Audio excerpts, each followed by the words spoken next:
Hello and welcome. My name is Alan, and today we are back for more Bushido Way of the Samurai.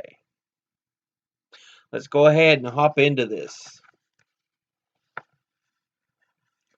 The first section we are going to read about today is called Burn with Mad Death. Now Shige once said, "The Bushido signifies desperate death. Several tens of sane samurais could not kill a single samurai who burns with this mad death. Sane men of calmly composed mind cannot accomplish a great enterprise. You have only to get wildly crazy to the point of death. The moment discretion and consideration mingle with your Bushido, you will surely hesitate and lag behind in your enterprise. To the Bushido, loyalty and filial duty will naturally follow from your madness, because in this desperate death, both of these qualities dwell in your actions.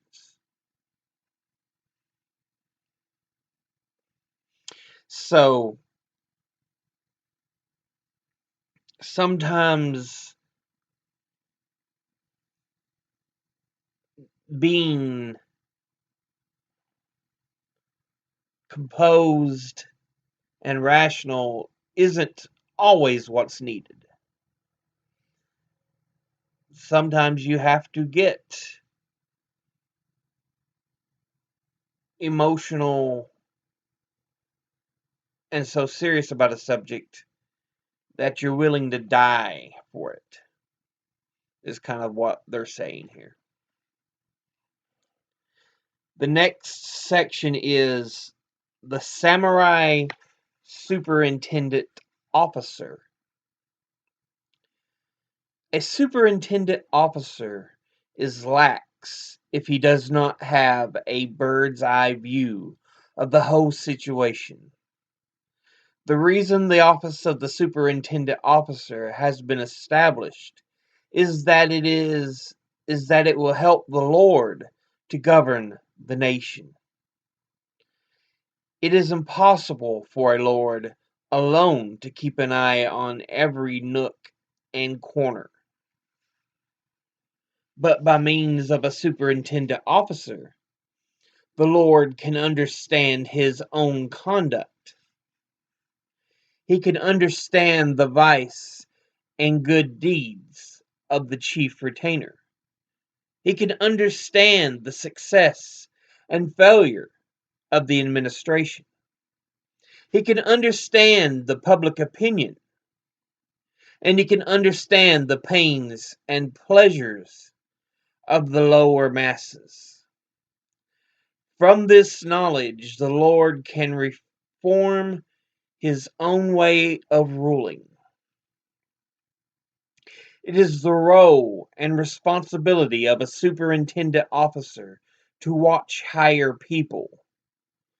But, on the other hand, when he gets wind of and finds out the wicked deeds of the lower masses and reports them to the Lord, then there arises no end of evil.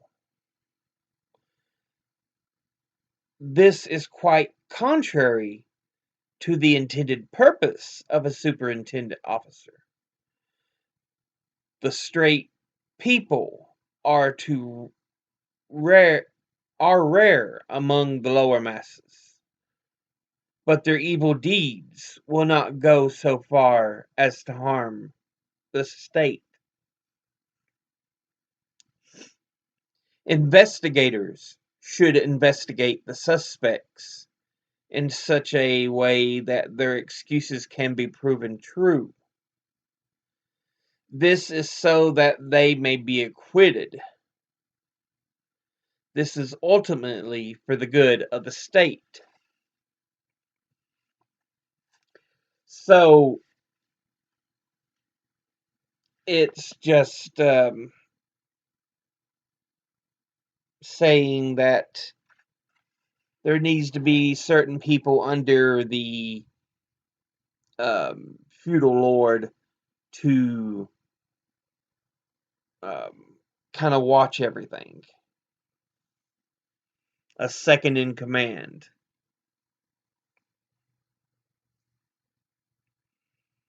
Or a district supervisor, if you will.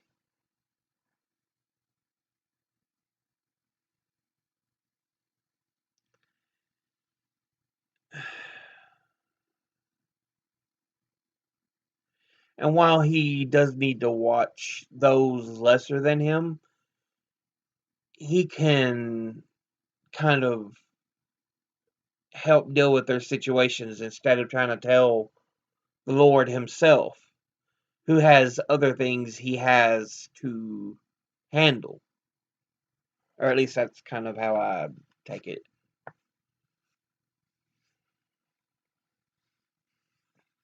The next section is named Passing the First Barrier. On a low level, it is still unsatisfactory if you remain unfrightened when you find yourself face to face with the disaster and difficulties. On a higher level, you ought to go through troubles with courage and elation. This means you have passed the first barrier. This is another way of saying that if the water rises, the ship rises too. So, you know, um, take something head on. Don't be scared or worried when the troubles come about.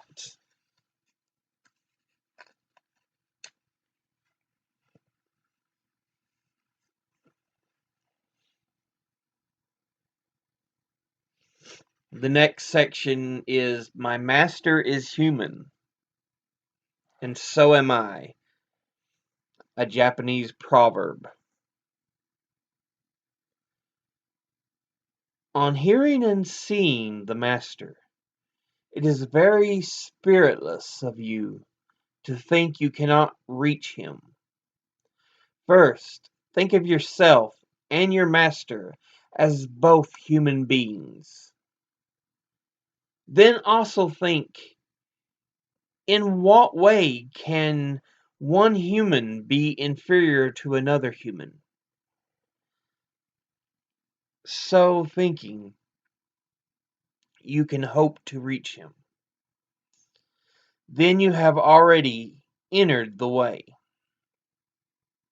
It is not because Confucius had tried to master the way, but it is because he had set his heart on learning at the age of 15 that he became a saint, says the scholar of the clan Ishida.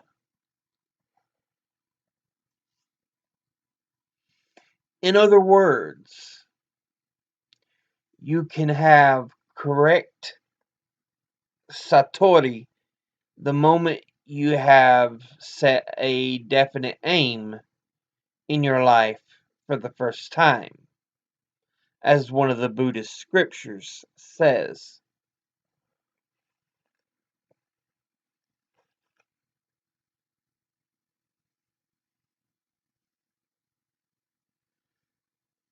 Um,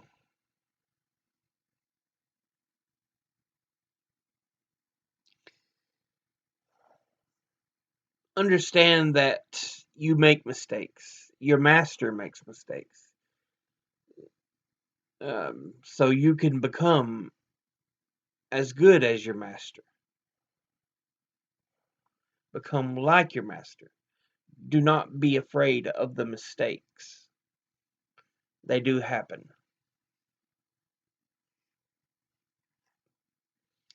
The next section is making important decisions.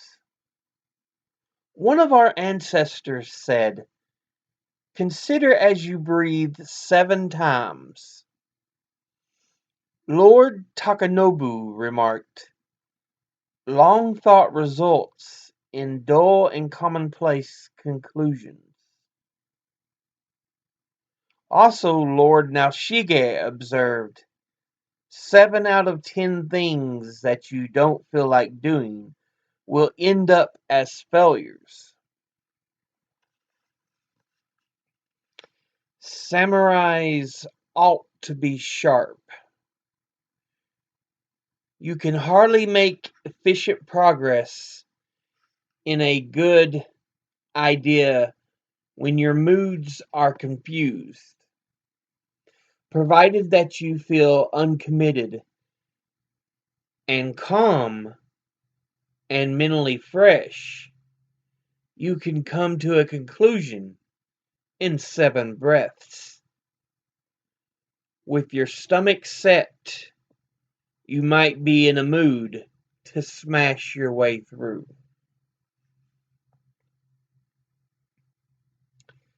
So,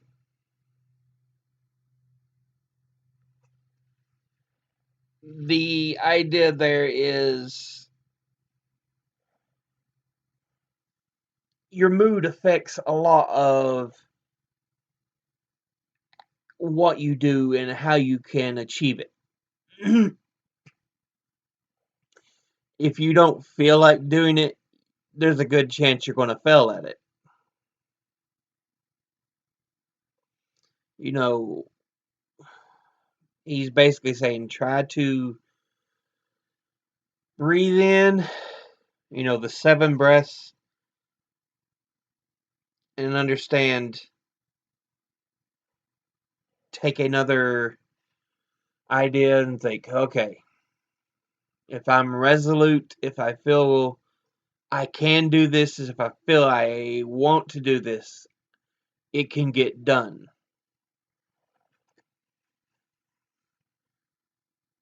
So, yeah.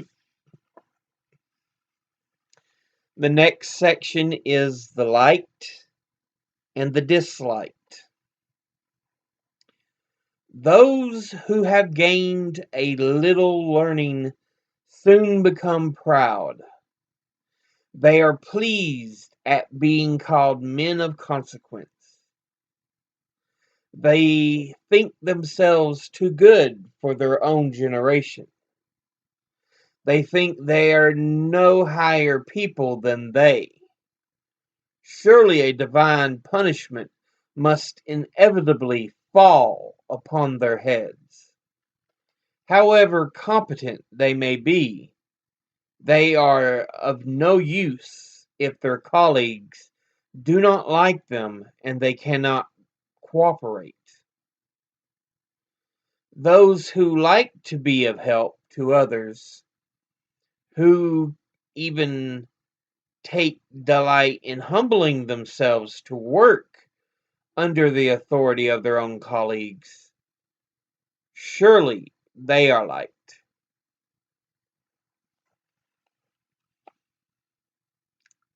And it's basically saying,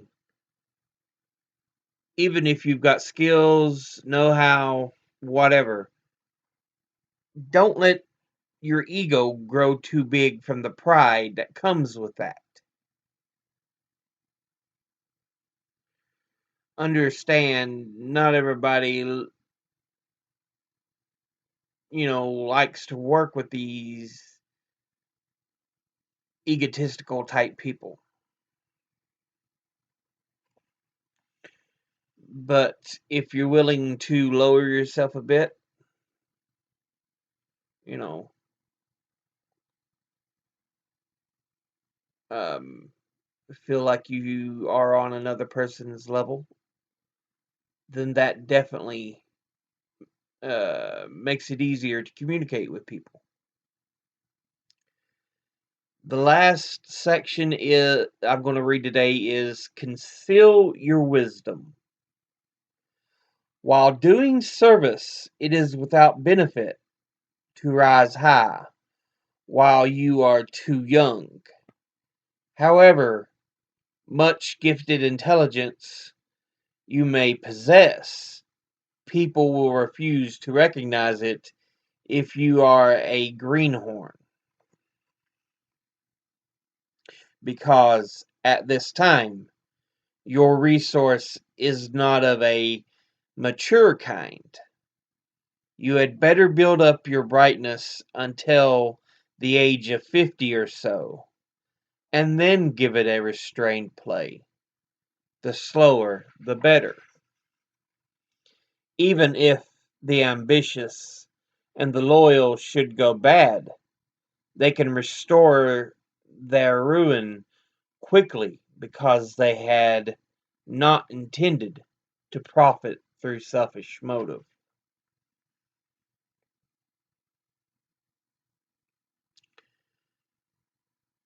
Um,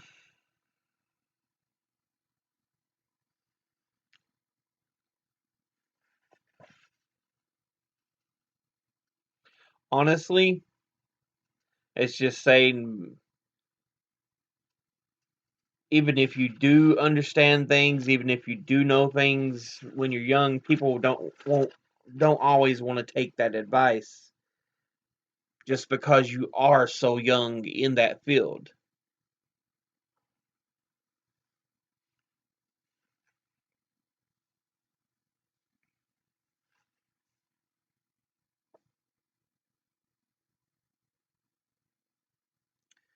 So yeah.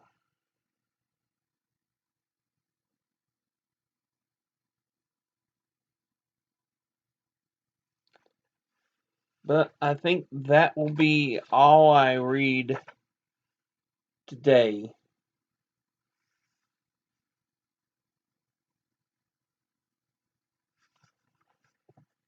As always, educate thyself, think, read, study, learn.